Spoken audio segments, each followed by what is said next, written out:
All right, we're ready to continue our study of the book of Ezekiel with chapter 30 through 32, and that'll bring to an end this nations section that we've been talking about and wind that up. Toward the end of our study tonight, we hope to have time left to review the value of looking at the nations section. You may wonder, if you weren't here when we started that on chapter 25 or wasn't here when we dealt with it in the book of Ezekiel or Isaiah or some of the other books, you may be wondering what value is there in us seeing these prophecies against another nation. And so we'll raise a couple of questions about that toward the end if we have time, and you have questions on your handout toward the bottom of the second page for that as well. Also be watching for, as we have for the last several weeks, the number of times, I think there are 5 tonight, where the phrase is found, "Then shall they know that I am the Lord." And I'll try to flag those as we go along. So we'll take this a section at a time in these prophecies we'll be looking at. And as we go through each one of those sections, when we get through with a chapter, we'll stop and mention 2 or 3 practical things that we may learn. So we are in this and going to wind up the nations section. And again, I remind you, not every prophet, but Isaiah, Jeremiah, and some of the other prophets, as well as Ezekiel, have a section to Judah, or the nation to which they prophesy, Israel or Judah, and then a nation section, and then there's a section generally dealing with the remnant returning. And that's what we have here. Now, this is what we've seen so far in the nation section. There was prophecy concerning the neighboring nations, starting clockwise, making its way around. And now we're over at Egypt, and more is said about Egypt than any other nation in this book, at least. And so there's a great deal of information here about Egypt. And here's what we saw about Egypt. The sins in chapter 29. You might back up there just for a moment in verses 1 to 16.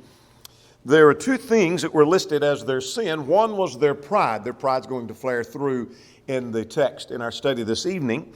And then in verse 6 of chapter 29, they'd been a threat to the people of God. And we talked about how that was true. We won't go back and reestablish that. Then in chapter 29, to end the chapter, there was this prophecy concerning that Egypt will be conquered by Nebuchadnezzar, king of Babylon. So it's not that they're going to fall, and that's all that was prophesied, but here's the specific king of Babylon. Here's the particular king of Babylon that's going to take them down. And that's prophesied. Well, we're going to continue this prophecy. Now, this is Egypt. If you don't know where Egypt is, you should. But this is Palestine, the land of Canaan. I'm pointing right at the Dead Sea. And then this is the region of Egypt to which the prophecy is directed. Now, if we have time toward the end of our study, I may come back and raise this question, which was raised in a previous study years ago at this juncture. Did Egypt hear this prophecy? And we'll raise that question and try to answer that. This wasn't really directed for Egypt's benefit as it was for Israel or Judah's benefit. And we'll talk about the significance of that a little bit later. So here's where we're going now.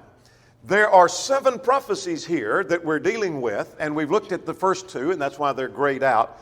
So we're now ready to talk about Egypt's judgment will be speedy and it will be complete. And this will take us through the first 19 verses of chapter 30. Now, we gave 7 prophecies last time. This was a slide from last time where we talked about these are not given in chronological order. Because you'll notice that we've got chapter 29 down here, number 7. And that we've already considered because that's at 570. And so this is not given in chronological order, but these are 7 different prophecies given at 7 different dates. Now, the first one we're noting today is in chapter 30 and verse 1. There's not a date given for that, so you don't have a date to put out to the side. We assume it's in the same approximate time of 587, 586, etc., but we don't know. A date's not given for that. So here's what happens in chapter 30, verses 1 through 9. Egypt's judgment is going to be speedy and it's going to be complete. Now, one of the things I want us to note is with every one of these nations in the nations section, whatever book we're studying, they are being punished. God's going to do away with that nation because they are wicked, because of their sin and their wickedness.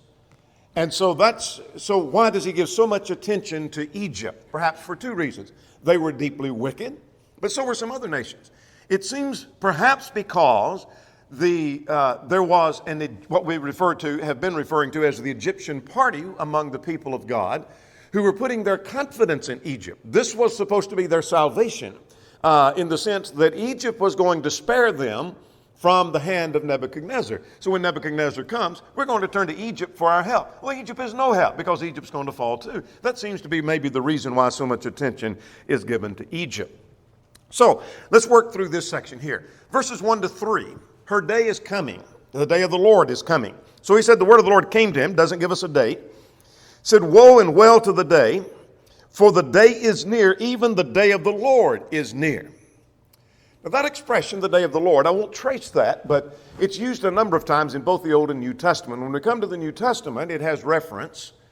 Most of the time, it'll have reference to the second coming, the end of time, the day of judgment. It doesn't have reference to that here. It has reference to a day of some form of judgment. And so when Nebuchadnezzar comes in, that is the day of the Lord. When God brings judgment and brought Assyria in upon Israel, that was the day of the Lord. It's a day the Lord brings judgment, in some form of judgment. It could be a judgment by pestilence or famine and earthquake, but it's some form of judgment. And so God's going to bring judgment in time to Egypt. When Egypt falls, that's the day of the Lord. She has her day of the Lord that she's going to meet. And it'll be a day of clouds and a time of the Gentiles. Now, let's stop just for a moment to say something practical here. There is a day of the Lord coming for you. Your day's coming. My day's coming. And it says, the implication in verses 1 to 3 is that her day is coming and it's coming soon. Your day is coming and it may come sooner than you think. And that's something very practical to ponder. We wonder, reading these nations, about these nations, how practical is this? Well, this is very practical. There's a judgment day coming. It was for them. It is for us as well. Beginning at verse 4, how terrible it will be is what's described, and you've got a question about that. We won't read every word of this, but notice at verse 4, the sword is going to come and there's going to be great anguish. It's not that Nebuchadnezzar is going to come in upon and attack Egypt, and then he's going to leave, but he didn't really do a lot of damage. That's not the way it happens. There's going to be great anguish. Let's get ahead of ourselves to verse 9. You might underline great anguish again. Great anguish there will be. That her foundations are broken down. I'll take away her wealth, verse 4. Well, the idea of taking her foundations down, it's like your house. Your house has something it sits on, a foundation. Whether you have a slab house or you have a crawl space house, you have a foundation it sits on. Now, you wouldn't let me, if I offered to come in, let me take the foundation out from under it. You keep the house and I'm going to take the foundation, because that means your house crumbles. So what he's saying is the house of Egypt's going to fall. The house is going to crumble. That's the point. Now, beginning at verse 5 through finishing that section through verse 9, he mentions several places from the north to the south. For example, at verse 6, Egypt shall fall and the pride of her power shall come down. The pride again is mentioned, the reason for her fall. Egypt thought they were so mighty and so powerful, nothing could happen to her. So did Assyria think that. But she fell nonetheless. But now I want you to notice at verse 6, he mentions Migdal to Syene. That's from the north to the south. In other words, this is going to be a thorough punishment. It's not an attack on a certain area of Egypt, but from the north to the south and from the east to the west, it's going to be covered, and we'll see more about that a little bit later. Then here we have at verse 8, the first of the 5 times you're looking for, then shall they know that I'm the Lord. When the cities lie desolate, it's all mowed down, and fire is set on Egypt, they're going to know that I'm the Lord. Now, it's interesting to me that at verse 9, a messenger will go forth from me in ships to make the careless Ethiopians afraid. I don't think the idea of careless means that they're reckless, but it's the idea of, your footnote will say secure. It means they don't have a reason for worry. They're careless in that sense. The Ethiopians generally were thought to not have a reason for fear. They were thought to be secure. We have nothing to fear. And God says, when I bring Egypt down, the Ethiopians are going to be full of fear. Those who are without fear are now going to be full of fear. This is how severe it's going to be. Now let's start at verse 10. Again, he makes the point by whom it's done. Now let me footnote here that we'll tie this into something at the end of our study. What benefit is it for this prophecy? Because it's in all likelihood this was not something that Ezekiel spoke directly to the Egyptians. He's speaking to Israel and to Judah. He's speaking to the people of God, those in captivity. And so what benefit is it? It's for the benefit of God's people that here's the prophecy, and when that prophecy is fulfilled, then they know he's a man of God, speaking by inspiration, and that they know then the Lord is the Lord God, as we see 63 times through the book. All right, so notice beginning at verse 10 through verse 12, he identifies again Nebuchadnezzar, the king of Babylon, that I'll make a multitude of the land of Egypt to cease. How's it going to happen? By Nebuchadnezzar. That's interesting to me that Judah thought that we've got a mighty warrior over here in Egypt. If we just form an alliance with Egypt, they can fight off Nebuchadnezzar. And God said, no, that ain't going to happen. It doesn't matter what the political scene was like. I'm going to put my sword in Nebuchadnezzar's hand, and he's going to take care of Egypt. He'll fight them off. He and his people, the most terrible of nations, shall be brought to destroy the land, he says. Now notice it, verse 12, I'll make the rivers dry and sell the land to the hand of the wicked. So he's going to make the rivers dry. Does that mean when Nebuchadnezzar came in, he literally makes the rivers, he dried up the rivers? Not necessarily. Some suggest that probably had reference to destroying the irrigation system. So where they come off of the rivers to irrigate their fields and their crops, that he would destroy the irrigation system. Dam up maybe things so that the water stays within the river. And so he dries up the flowing from the river, perhaps is what it had reference to. And so there's going to be economic destruction as well as a physical, literal battle going on. Now let's start at 13 now. And this has to do with what God will do to Egypt. So what's God going to do to Egypt? Now remember, let me stop and footnote again. This is not starting in chapter 29 through verse 32, one continuous prophecy. These are snippets of prophecy. We're looking right here through these 19 verses. That's one prophecy. And so it'd be much later when the next verse 17 picks up. That's another prophecy. And so you say, well, it seems like a point made in this prophecy is repeated some other prophecy before we get through. Yeah, you're right. But that was a different prophecy at a different time. And that's important. So let's start at verse 13. This is what God's going to do. I'm going to destroy their idols. And then notice the cities that are mentioned here. Again, I don't think he's trying to identify this city and this city and this city and this city, and they're going to be destroyed and the others are okay, as much as give a flavor that all across Egypt there's going to be destruction. So he mentions, first of all, there is Noph, that's Memphis. As you look at Egypt, Memphis was a major city. There was Pathros, that's in Upper Egypt. There is Zon, verse 14, in the land of Goshen. There is No, that's mentioned at verse 14 and 15, which is the city of Thebes, which is the capital. The city of Sin is mentioned here, which was on the northern shore. There's Avon mentioned at verse 17, which was on the outskirts of modern Cairo. And then at verse 18, there is the city that's mentioned there is on the Suez Canal. So what does all that say? You say, well, I won't remember all that you just told me, and I won't either. I was reading notes, so that's how I knew that. My point is that he's just describing all across Egypt. So what's God going to do with Egypt? He's not going to just attack Egypt. All across Egypt, there's going to be utter destruction. So whether you're talking about the capital city, you're talking about Memphis, you're talking about out here on the skirts of Cairo, or you're talking about at the Suez Canal, wherever we're talking about, there's going to be utter destruction. Now notice at verse 18, her arrogant strength will cease. As for her, clouds shall cover over her. There's going to be this arrogant strength that God brings down. So her pride and her arrogance is mentioned time and again. Now I group verse 19 and 8 together because these are the results. And you have a question, I think, in your handout. What was the result of this? In this prophecy, at least, what was the point? That when God brings this about, your day of judgment's coming. It's going to be terrible. It's going to be brought in by the king of Babylon. Here's what God's going to do from the north to the south, east and west, all across the nation. What's going to be the result? Go back to verse 8. Then shall they know that I am the Lord.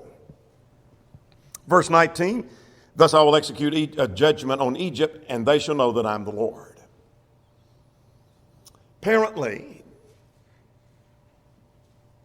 Egypt didn't fully understand that God was the ruler. And one thing makes me think that was of their sin, but other thing is that even God's own people did not understand fully that he was the ruler. And consequently, they needed to be impressed with that. They'll know that I'm the Lord when I bring this about. They're going to know that they don't have the power they acted like they had. All right, now we're ready for another prophecy. Now, we keep in mind, while we're studying this in sequence within just a few moments, there were months that passed before another prophecy would be given. And so that was one prophecy wrapped up, and that was it. Was there more to the prophecy than that? And is this just a summary? Perhaps. But that's all we have of that prophecy. Now we're ready for the fourth of these prophecies. And the point here is the arm of Pharaoh will be broken. The arm of Pharaoh will be broken. Now again, in looking at our 7 prophecies, this one is dated. So at verse 20, you might make a marginal note. This is 586 BC. 586 BC. This is the same year that Jerusalem fell. So in 586 BC. Now, he gives the date and the month, and several commentators break that down and tell you what month of the year that translates to. I'm more interested in the general year, and this was in 586 BC. So let's see what this prophecy is about right here. The arm is broken. Now, this carries us from verse 20 to 26. So he says at verse 21, Son of man, I have broken the arm of Pharaoh, king of Egypt. Now let's stop and talk about what that means. God often is referred to talking about his strong right hand. It has to do with his strength and his power. And Egypt was thinking to have power. That's where his strength of any person is. Their strength in their hands or in their arms. And so what he's suggesting is that I'm going to break the power of Egypt. Now, some suggest this may have happened at the time that when one of the pharaohs attempted to keep Babylon from taking Jerusalem. And so this is when Jerusalem would have been under siege for this third and final siege. And as they make any attempt, God breaks their arm. And so if literally your arm is broken and you're trying to fight, you can't fight anymore. You're powerless. And that's what God says he'll do. Now let's go back to verse 21. And it has not been bandaged for healing or splint to make it strong enough to hold a sword. In other words, Egypt can't fight. I broke his arm. It hadn't been splinted, it hadn't been bandaged, it hadn't been healed, and it's not even strong enough. He can't hold a sword. Can't fight. I took care of Egypt. I've broken Egypt's arm. Therefore, he said, I am against Pharaoh, king of Egypt. I will break his arm, both the strong one and the one that was broken. So I broke his arm, and I'm going to break the other arm. Now, it's bad enough to have one arm broken, but when both arms are broken, you've lost all power. And your fighting is over. You're done, you're finished. And then God said, I'll scatter the Egyptians among the nations and disperse them throughout the countries. Now again, I will strengthen the arm of the king of Babylon. Now this is interesting. This shows the hand of God involved in this. That he said, I'm going to weaken Egypt. And I'm going to strengthen Babylon. I will strengthen the arm of the king of Babylon. And you might underline this, and I'll tell you why in a moment. And put my sword in his hand. I will put my sword in his hand. Here's what I'll just learn from that. God uses, we've seen this multiple times, and we'll see it again and again. This is not a new thought, but this is a new place to learn it. And that is, God uses nations as tools. Could God still use nations as tools? Well, if God rules in the kingdoms of men, Daniel 4, and that's still true, I think he still can use nations as tools. God might be using us as a tool. And so when we raise up our military and fight some nation and we subdue it or push it back, that might be God using us as a tool, not so much the strength of the U.S. It might be the strength of God doing that. But you know what? There may be a weak nation that we think is weak, may be able to overpower us, and that's because God may put his sword in their hand. That could happen. If not, why not? But I'm fascinated with that phrase, I will put my sword in his hand. In other words, remember in last week's lesson, he works for me. He's working for me. He's doing my work, my job. And so I'll put my sword in the hand of the king of Babylon. And he will break, and I will break Pharaoh's arms, and he will groan before the groaning of as a mortally wounded man. He's going to be moaning and groaning. He pictures Pharaoh as he's moaning and groaning as he's dying, and he is. Now look at verse 25. Here is the third time. Did I flag the second time? Verse 19. Yeah, I did flag. Verse 8, verse 19 are two. Here's the third of the five at verse 25. That I will strengthen the arms of the king of Babylon, and Pharaoh, the arms of Pharaoh shall fall down, and then they shall know that I'm the Lord. And I'll put my sword into the hand of the king of Babylon, and he stretches it against the land of Egypt. Then they're going to know that I'm the Lord. They're going to understand. I'm the one in control. Because remember, this is being prophesied, and this is the nature of a prophecy. I shouldn't have to explain that, but just in case somebody didn't get that, this is something not stated as history. This is stated before it happens. And God said, I'm going to put my sword in his hand, and this is what's going to happen. And when it comes to pass, then they shall know that I'm the Lord. All right. Now let's drop over to the last verse of that section. I will scatter the Egyptians among the nation and disperse them throughout the countries. Here again, here's your phrase. Then shall they know that I'm the Lord. I'm not just going to attack Egypt. I'm going to wipe Egypt out and break it. And then I'm going to scatter them. Well, when that came to pass, just like the prophet said, then people are going to say, you know what? That's what Ezekiel said would happen, and he said he was speaking by the Lord. The Lord's in control here. The Lord's in control. Things happen just like the Lord said, just like Ezekiel said. And hopefully that has an impact upon them. All right, 2 of 5 prophecies down. Let's go to chapter 31. Now, at chapter 31, like a great cedar tree, Egypt is going to fall as did Assyria. Egypt is going to fall as did Assyria. Only 18 verses here. And so what's the date of this prophecy? Chapter 31, 586 is the date that's given. So this is in 586, again, the same year. In fact, it's about a month. According to verse 1, this would be a month before the fall of Jerusalem.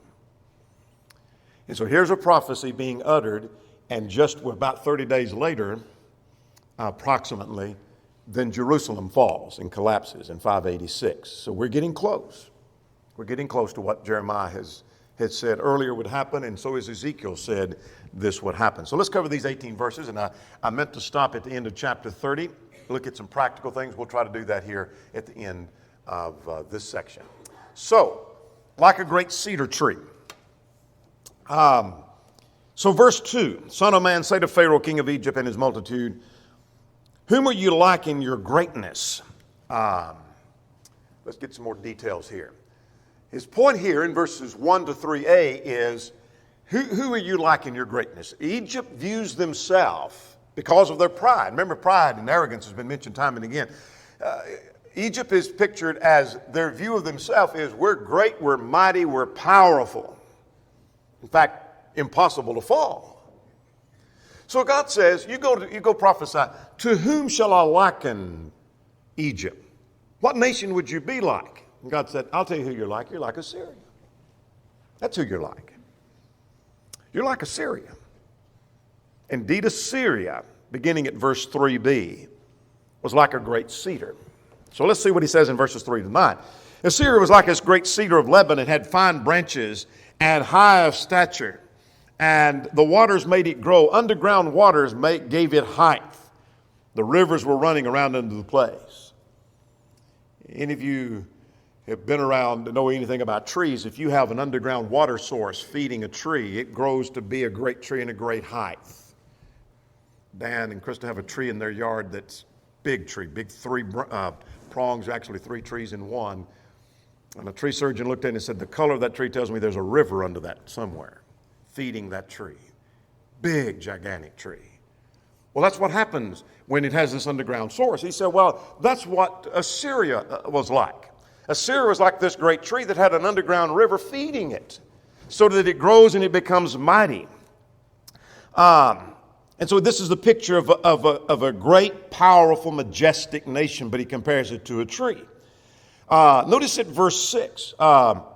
Verse 5. Its height exalted above all the other trees. So picture in a forest, this great tree growing, and it grows bigger and taller than all the other trees. Not only that, verse 6 says the birds come and they put their nests there. And under the branches, the beasts of the field come. And in its shadow, you might underline at the end of verse 6, in its shadow, all great nations made their home. And we're talking about Assyria now. Assyria was this great tree. So big and so powerful that it's like other nations came and gathered up under the shadow of that tree. Because we'll be protected by Assyria if we're on Assyria's side. If we just come to the side of Assyria, Assyria will protect us. Assyria will never fall. Assyria can't be defeated. It was beautiful, verse 7. The cedars of the garden the cedars of the garden of God could not hide it. So other trees began to grow around it and they couldn't hide it. They couldn't get big enough to hide it. Notice at verse 9, the multitude of the branches were so that the trees of Eden envied it. They were the envy of all the other trees around. So here is Assyria compared to this gigantic, beautiful, powerful tree. Now, beginning at verse 10, it, that is Assyria, the tree, fell. And we learn a lesson from that. But let's get the point first. Therefore, says the Lord, because you have increased in height, arrogance, pride is the idea. Its heart is lifted up in its height. Talking about Assyria. Therefore I will deliver it in the hands of the mighty one of the nations, and he shall surely deal with it. I have driven it out because for its wickedness. You might underline wickedness. Let's stop and footnote. Anytime God destroyed a nation in the Old Testament, anytime God destroyed a nation, driving out the Canaanites, it was because of their wickedness. God didn't just drive people out so he'd have a place for his people. He drove them out because they were given to wickedness. God always punished nations because of their wickedness. And we learn that right here. Now notice at verse 12, aliens, the most terrible of nations, have cut it down and left. In other words, they just made a bunch of ruins out of this tree. They cut it down. This mighty tree, bigger than all the other trees, was cut down. So that no tree, I'm reading at verse 14, by the waters may ever again exalt themselves for its height. This is how severe it would be. Nor set their tops in the thick and the boughs, etc. All the people have gone out from under it, verse 13 and 14 say. All those nations scattered, they don't look to this tree anymore. Because what happened to this mighty tree is it fell. At this time, Babylon is in power, which means Assyria is gone. Syria has collapsed. And so what's the message Egypt should get out of that? The message Egypt should get out of that powerful nation thought they were indestructible and nothing could take them down. That's what we're thinking about ourselves. That could happen to us. Do you ever think the United States is so big, so powerful, so rich in the mighty military? And while we may not like our leaders and they are corrupt, they're more corrupt than other nations often. Do you ever think we're so big, so powerful, no nation could ever take us down? We might be the mighty tree of Assyria. We might be like Egypt, looking around thinking, we can't fall. And so the warning is given to Egypt here. Look at Assyria. That mighty tree fell. Now then, he's going to make application to Egypt in verse 18, but we're not there yet. What was the reaction to all that? 15 to 17. He said, in the day when it went down to hell, that is to Sheol, that's not Gehenna. When it went down to Sheol, I caused mourning. I covered the deep because of it and restrained its rivers. Here at verse 16 is what we're looking for. I believe you're looking for this in your handout. I made the nation shake at the sound of its fall. Those of you who have fell a tree, you cut a big tree, a gigantic tree, or you've watched someone fall a tree. When they cut a tree and it falls and it hits the ground, boom, it hits and shakes the earth. What God is saying, when Assyria fell, it was like that mighty tree fell and the nations all around felt the shake of it. They knew it. They knew when it fell. Well, let's just suppose, for example, what if China, as big and powerful as China is, what if in the morning the news is China has collapsed internally, militarily, everything about it, there is no more China. That would be a fall and a thunder we'd feel. You guarantee we'd feel that. When the Soviet Union collapsed, did we not take note of that? Those of us, some of you don't remember that, but when the Soviet Union collapsed, was it not like a tree falling? And that's what happened to Syria. Nations took note of that, and Egypt should have. Now let's get to verse 18 to finish this chapter. Here's the application to Egypt. He said, to which of the trees of Eden will I liken you in your greatness? Yet you shall be brought down with the trees of Eden to the depths of the earth. In other words, that's the note he started on in this prophecy. What shall I compare you to? I'll compare you to Syria. Syria is like this gigantic tree that was cut down. And then he ends it saying, to what shall I liken you? I'll liken you unto Assyria. You're going to fall. You're going to be cut down. If Assyria falls, you can fall too. That's the warning that's given. All right, let's pause for a moment and do what I meant to do a moment ago and list some things that are very practical before we get very far. One of the things I learned, let's focus on chapter 30 for a moment, then we'll come to 31. I've already made the point. Your day is coming. There's a judgment day. The day of the Lord is coming, and your day is coming. My day is coming.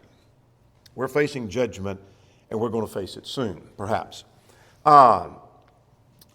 Here's another thing I learned from chapter 30. Sometimes we learn lessons too late. And how many times have I had somebody, and every preacher can identify with this, they learned something, and they said, I wished I'd have learned that years ago. Maybe it's about how to raise children. And you teach a lesson on that. I wished I'd have known that when I was raising my children. It's a little late. Lesson learned too late. Look at verse 8, chapter 30. Then, when the nation falls, they'll know I'm the Lord. That's a little late. That's a little late. Don't wait too late to learn the lessons.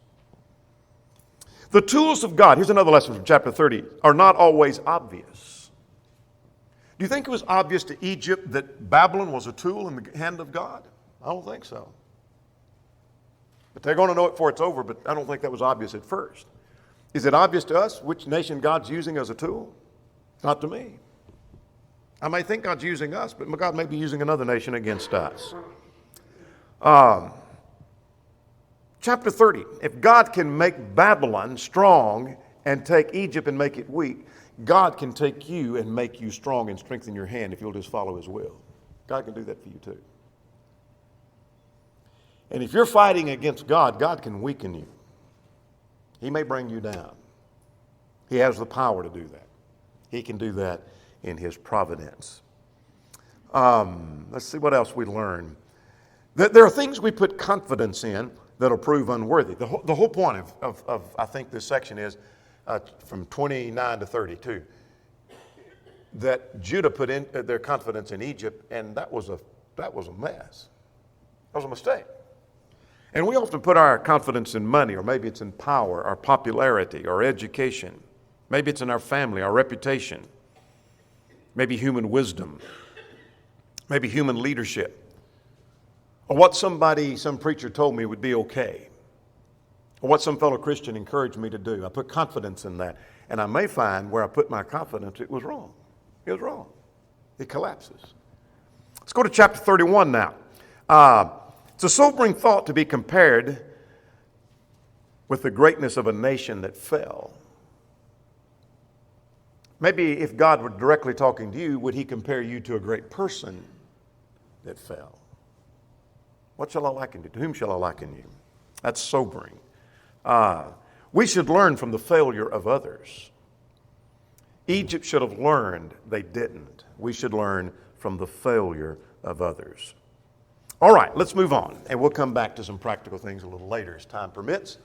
Let's talk about a lamentation. Now, we're ready for chapter 32. We have two prophecies here. A lamentation for Pharaoh, the king of Egypt. Now, this prophecy is dated at 585. Again, we're going from 587, 586, 586, 585 now is where we are in chapter 32. Verses 1 through 16. This is a lamentation for the king of Egypt. Let's see what he says. Let's talk about what Pharaoh did. First of all, in verses 1 and 2, he said, Son of man, take up a lamentation. He said, you are against the king of Pharaoh. You're a young lion among the nations, and you're a monster of the sea, bursting in your waters, troubling the waters with your feet and fouling the rivers. Causing problems is the idea. He doesn't specify here. We've already seen pride and troubling Israel, as mentioned earlier. But you're like a monster, and most will footnote and say something to the effect, probably a crocodile. That's not as important. It's just he pictures it as some monster, some creature in the river. And he's disturbing things. He's causing problems. So here's what God's going to do. Verses 3 to 6. He said, I'm going to, and this is something we've already seen at verse 3, I'm going to spread my net over your company and draw you in my net, and I'll leave you on the land. Chapter 29 talked about the same thing. I'm going to pull you out of the river, and I'm going to put you up on the dry land, and I'm going to let the beasts feed upon you. And so I'm going to take care of you. I'm bringing you down. I'm pulling you out of the waters where you're causing trouble. And you're not going to be able to live on the shore, and I'm going to put you there, and I'll fill the beast of the earth with you, and the valleys with your carcass. I'll cause your blood to flow even to the mountains and the riverbed. That gets us through verse 6. Now, this is interesting in 7 and 8. God changes pictures here, what he's doing to Egypt. He said, I'm going to turn your lights out. I like that expression. Basically, I'm going to turn your lights out. I will put out your light, and I'll cover the heaven, and I'll make the stars dark, and I'll cover the sun with the cloud, and the moon will not give her light. This is given time and again through the Old Testament language. If you're interested in making marginal notes, I'll give these quickly, and if you need them, I'll give them to you after class again. But Isaiah 13:10 is one reference. Joel 2:10, Amos 5, verses 18 and 20, Matthew 24 and 29. I'll give those again here in just a second. Isaiah 13:10, Joel 2:10, Amos 5, verses 18 and 20, and Matthew 24:29. Now, those are just a sampling. That's not the exhaustive list. Where God uses similar expression, the sun not shining, the moon not giving its light, stars not shining. What that describes is not literally the sun's not going to shine, but it's as if God turned the lights out on Egypt. And it describes an overthrow and an upheaval of a nation. So again, what if you got up in the morning and the news was, there is no more Washington, D.C., there is no government, there is no U.S. We're not sure which government is overtaking us, but we're being overpowered by another nation, and there is no more U.S. It would be the same as if you woke up and the sun's not shining, and the stars are gone, and the moon's not going to shine again. And that's the idea, God turning the lights out on them. It's going to be an upheaval of a nation. Now let's start at verse 9. He's going to cause other nations to fear. Here's part of the effect of that. I'll cause a multitude to fall, and they shall plunder the pomp of Egypt. So what's the point here at verses, I got ahead of myself. Verse 9 and 10, they shall be horribly afraid when I brandish my sword before them. In other words, other nations are going to see you fall, just like when Assyria fell. Wow, the mighty Assyria fell. Mighty Egypt fell. Then other nations are going to say, whoa, if Egypt fell, wow, that could happen to us. That could happen to us. Now, let's start at verse 11.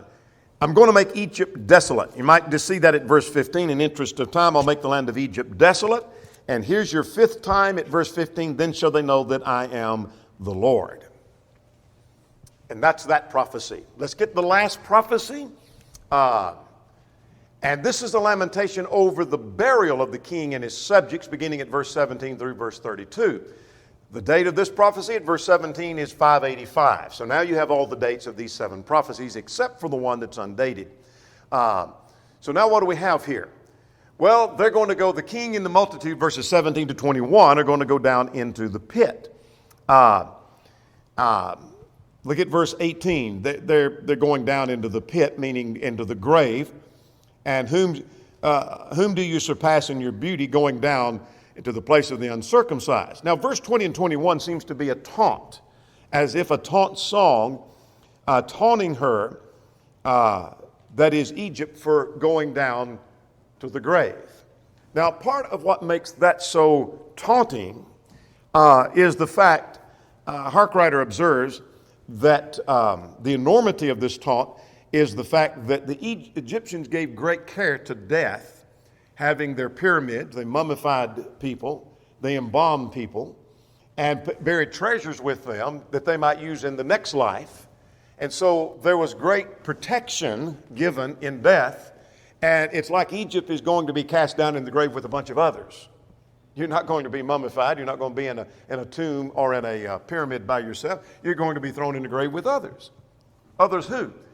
You're going to be in the company of these nations.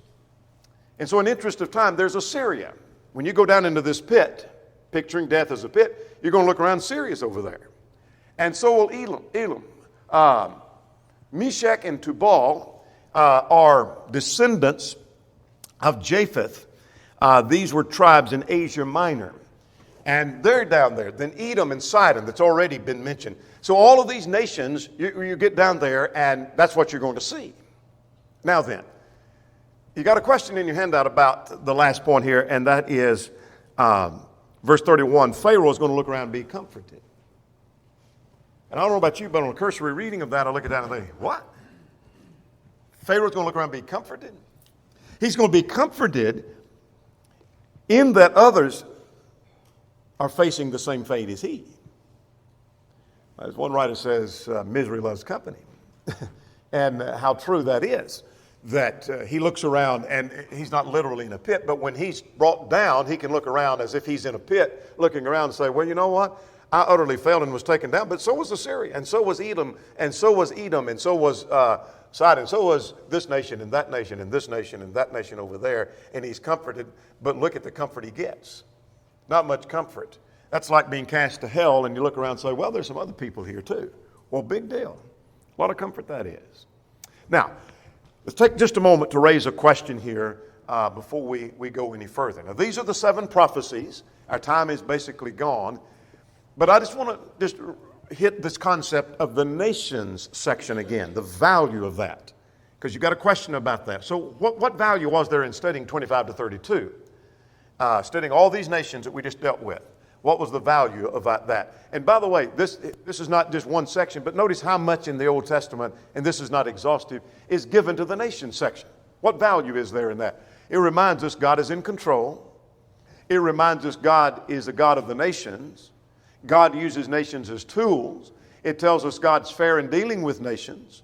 It tells us that God's working out his purpose in time, that nations are held accountable. God will strike a nation and heal a nation, and the reason is because of their rebellion. That's why God does that. Now, I didn't save time to do this, but I just make a brief comment. I wrote to a couple of brethren, I think are scholars, and some years ago, and asked them, did Egypt hear this prophecy? Dan King said, not likely. There's no evidence that Ezekiel ever went to Egypt.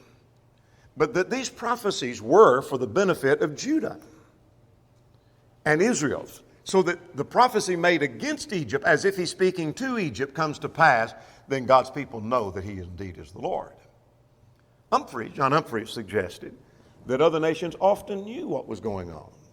And he cites a couple of passages for example, Jeremiah 40 is an example of that in 2 Kings 23, where other nations didn't know what goes on. While Ezekiel may not have gone to Egypt or to Tyre, but those nations would often have known what's going on in Judah and would have heard, in essence, what the prophecy was. That there's a prophet over here saying, we're going to fall. And they did. And when they do, they'll know that he's the Lord. On that note, we'll stop. We're shifting gears next time in chapter 33.